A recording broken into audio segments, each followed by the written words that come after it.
Good afternoon, everyone. Thinking about South Africa, surf in Cape St. Francis, Umfolozi Game Park, Stellenbosch Vineyards, polar air. Not just polar air, but once in a century freezing cold event. Record cold extending all the way up to Namibia. Icy grip, and when you look at the cities in Windhoek, does that look like it's ready for an icy grip? That vegetation is not normally put in these types of conditions. This is incredibly rare. You know, the Southern Cape area losing crops left, right, and center. But what does it really look like from the air? But when you have people send you the photo and say, "Brew, we've never seen or experienced anything like this ever." These photos are amazing. I'm going to run through an enormous amount of images from the depths, through the mountains, through the vineyards, getting reports of it's never ever snowed in this place ever before, and here it is snowing. Talking about these areas in Hermanus getting snow that have never had recorded snow before. Also, I wanted to bring you up to the Kalahari ancient cities. Don't know if you've ever heard of this. There's spirals up there in the desert, and it's all about ancient city that was wiped off the map during a cataclysm. Something similar to the Younger Dryas event, but much further back in time. There's a 350 mile by 350 mile wide canal system up there visible from space. If they put this into full production, it would be enough to feed 6 billion people. And speaking of feeding yourself, how about growing some sprouts? Sunflowers, incredibly easy. You might want to try peas as well, incredibly nutritious. You can grow those indoor. And the TrueLeafMarket.com Adapt 2030 link is below in the description box, along with all the links to tonight's images and stories.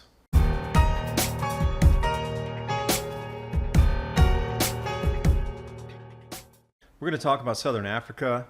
You know, South Africa renowned for surf, Cape St. Francis. When this break here gets too big, that's when you head over to Jeffreys Bay. Kruger National Park's the most famous, but some little nuggets such as Umfolozi are really where you want to spend your time. Now take a look at the giraffes, tropical vegetation. And also if the surf's not up, you can just drive right up into Stellenbosch, enjoy the vineyards, great food, amazing vistas. And yes, I've been there. I spent 4 months in South Africa. I started receiving messages when this snow event / blizzard / Antarctic blast came up. This is what piqued my interest here. This very tweet. This place in Hermanus, which I just showed you those images there in the vineyards, had received snow, but that has never received snow ever. This goes back to the 1800s, so that intrigued me, and I thought, well, that is really interesting. Let's see, what about this area here? I tried to call a couple of the vineyards on the telephone. Nobody answered. So I reached out to my South African buddy, Mike. And he in turn then reached out down to a few people that are in Cape Town and sending me some images to use in this video. So cruising around the social media, yes indeed, an enormous amount of hail fell down in these same vineyard areas. And lots of the vineyards posting their own images of what looks like hail, but I was unable to verify if it truly snowed in that area. I'm still going for it. You know, there's a lot of political upheaval going on there. It's just not business as usual with people in their businesses and on their farms any longer. But what did happen is this polar air front, Antarctic air, very strong, once in a century event apparently. People are saying how strange and how unusual this is. And when the media goes out of their way to talk about freezing cold across most of the country, I notice where the border area is just, but that cold extended clear up to record cold temperatures in Namibia as well. Look at a couple maps here. Probabilities of snow. It seems that the snow only trickled in Namibia, but there was an enormous amount of South Africa also covered. That would include Lesotho and Swaziland. This is off Ryan Mawe's Twitter feed. Taking a look at the 2-meter temperature anomaly. That's off the map. That extends so far north up into Namibia. So I thought to myself, all right, Namibia, Botswana, South Africa, these places are getting record cold for sure. Can I backtrack it? Cold grips Namibia, record cold, icy grip. And you need to think about this cold event when a couple 200-300 miles north of this image you're seeing in Windhoek here. So Mike sent me this image. Thanks, Mike, for sending that. I know you're going to watch the video. This is what they're calling unprecedented Unbelievable. Never seen it, never heard about it snowing this depth in these areas before. Now, this is the third person that's telling me the exact same thing and people sending me images. Got some images on Twitter of people out of the airplanes. We saw this last year and the year before with, heavy snow cover on the mountain ranges there. But this is down in the croplands. This is way below 1,000, 1,500 meters up in the mountains. This is considered incredibly low altitude snowfall. They were even getting snow out in a place called Muizenberg out off of Cape Town, which again was, nobody's ever heard of it snowing out there before, ever. So Snow Report, I highly suggest going up here. I've been going to them for a couple of years. They seem to have the best consolidation of all the snow reports in South Africa, as well as they do some periphery areas in Botswana, Lesotho, and Swaziland as well. Looking through their feed, these are the types of images that are being consolidated and coming across. But you have to realize during the event, not all these images were coming in. This is what I got over the 1st, 2nd, and 3rd of July. This event's not even finished and hasn't even fully passed yet. So when we're taking a look here about a day ago, also Africa Weather picking this up, considered incredibly deep. Now, those of you in Chicago or somewhere in northern Maine, you're used to getting 3, 4, 5 feet of snow. South Africa, it gets snow every year, usually in the highlands and on the mountain ranges, but not this depth at these lower altitudes. That's what's so rare about it. And the images are literally coming in from across the entire country. North, south, east, and west, all the way up to Eland's Bay, which you wouldn't believe, right up there on the Namibian border. That's the diamond area anyway. Once you get up on the beaches over there, in Namibia side, the military and also the diamond miners with their private security forces stop you from going on because diamonds are so common that when they come out of the volcanic pipe vents, if you will, from the extinct volcanoes, they're literally lying on the beaches. They go around with what is considered like a Hoover vacuum, not only in the water where they're more invisible, so they literally don't want you just walking across the beaches picking up diamonds as you go. That's how common they are. You've been duped in marketing to think about it's a rare thing. It's not. You can literally find them on the beaches. One more South Africa, again and again, and deeper. Some areas heavier snow, some areas lighter snow, but it keeps coming back to the North Cape, the Cape Town area. You're looking at the orchards, the vineyards, snow. Trees covered, trees down, heavy winds, power outages, and it's all about the crops. It's all about the vineyards, and it's all about the food supply. It apparently even snowed on Table Mountain and way further down. But there were flakes, flurries coming down on the beach. This is a once-in-a-century event that has happened here with the amount of snowfall coming down in so many diverse places. Now, after the storm is passing through, you can see the peaks completely covered. So how much snow do you think came down from 0 to complete coverage several feet thick on these higher elevations? It was a massive storm. This was the first day of the event. As again, Snow Report, they're putting out the best information forecasts. News stations putting out the lows. Again, remember these lows stop at the borders just for South Africa. For those of you in the States, 32 degrees Fahrenheit is 0 Celsius. Now, these are in Celsius temperatures here. So when you're looking at -8, that's in the high teens Fahrenheit. Also, back to Ryan Maue's feed here. It seems that blast of polar air worked its way right up through Namibia and Botswana. And when we take a look at Windhoek here, I found this on the map. About 23 degrees south latitude. Remember, when you're going north, you're going closer to the equator because we are in the southern hemisphere. So if that were the case, let's take a look at Namibia. The temperature's all-time record cold here, which really had me thinking, all right, well, how far back do we need to go to find even colder temperatures, and what's the all-time record before this record? Oh, 2016, the lowest temperature, all-time record. I thought, wow.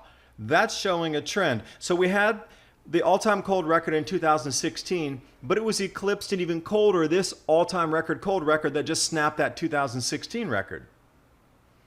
And we just happen to be going into a grand solar minimum, and here's the solar activity forecast of decreasing solar output. Here's the timeline of amplification. The wider the wave is, the more extreme our weather is, the colder the temperatures are going to be on our planet as we go through these next, 12 to 15 years? And here we are, Southern Africa, getting colder. Yeah, that's not a trend. That's your forecast. South African agriculture in danger. Now you have to remember, the political landscape down there, a lot of the farmers are being forced off of their land. This is going to drive down production and output of grains anyway, just because the new farmers coming in, if you want to call them that, they're forcing farmers off the land that have been there 3 generations, 5 generations that know the land, have been farming 30, 40 years, knowing the conditions that they're changing. We're going into an extreme change time. And even about 2 months ago, covering some of the stories down there, the farmers were saying that had, multi-decades of experience, that they were having extreme difficulty keeping up with the weather changes. But where is going offline absolutely right now is the area circled in red, mega drought going down there. Again, part of the drought problem is the inexperienced new engineers that were forced into the positions there in Cape Town to take over some of these water department jobs. So it's not 100% natural causation for the drought out there, but South Africa is a major exporter of grains to the rest of Africa. Now, if they literally go down to zero, just like Zimbabwe did when the land was confiscated up there, where are these other African nations going to start buying from? Because the rest of the planet's starting to have hindrances and declines in yields as well. This is what not a lot of people are talking about. Now moving on to windy. Again, linked to everything below. You can check out the maps here. -1 degree, so that's about, 29 degrees Fahrenheit, but you can see that is even more toward the equator than Windhoek is. So that's probably around 21 degrees latitude. 4 degrees below 0 Celsius up in Zimbabwe. Remember, Zimbabwe had massive hail last year as well and record cold temperatures, and here we are again. I don't know if in Zimbabwe, 4 degrees below 0 Celsius, which is around, 25 degrees Fahrenheit, if that would be a record up there. It's not all the way up into Harare, but it's right there on the border area. So I do want to bring you over here to some ancient history for a minute. Now, our climate patterns are absolutely shifting. I want to take you back approximately 35,000 years in time here. Namibia, Kalahari Desert, which we're very familiar with, Okavango Delta in Botswana. There are ancient cities up there. Ancient lost cities of the Kalahari. Now you have to start to think about this. What we know as Kalahari Desert area has been like this for millennia and multi-millennia. So they're talking about megalithic structures up there, megalithic cities. There are spirals from the air. And not just one, several, and you need to be up miles to see these. It's very similar to what we would find down in South America with the Nazca lines. White out here for you. You can actually find some of this on Google Earth. Go take a look yourself, dig around down there. I'm going to show you a few other points to reference and look at.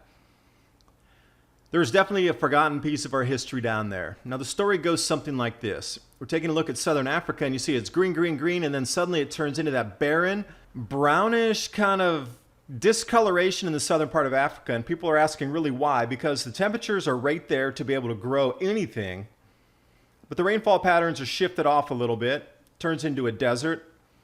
Zooming in here, now what people are really pointing out and talking about the ancient historical accounts of, the Younger Dryas impact theory, that's 11,500 years ago, but we need to take 2 steps further back into that, around 30,000 years ago, 30 to 35,000 years ago approximately, is when this legend and lore occurred. Something very similar happened at that time and sent this massive wave.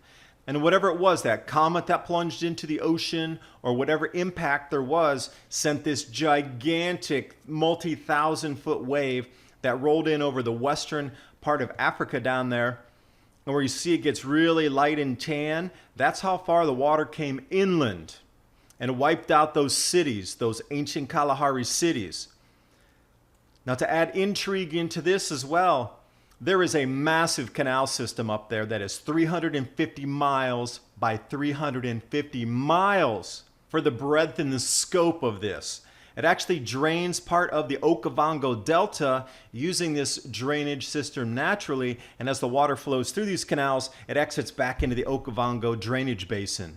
Incredible use of a drainage system in a natural form, but on a continental thought and a continental size. Now these canals are about 750 feet in width, and they're approximately a mile apart. And you thought, okay, well, I only see 5, 6, 7, 8, 10 of those. No, there's thousands of them. And it all feeds from the drainage basins that are feeding the Okavango Delta. I highly encourage you to take a look at what's going on, because if the rainfall starts back here again, like we're seeing the rainfall in northern Africa and the Sahel with the mega lakes starting to refill again, all-time record rains in Somalia refilling some of these Sahel lakes, at least in the beginning phases of refill. What is this ancient part of our history and a chapter forgotten that exists down here in southern Africa? And just to leave you with one last thought, I appreciate you watching the video. I hope you got something out of it.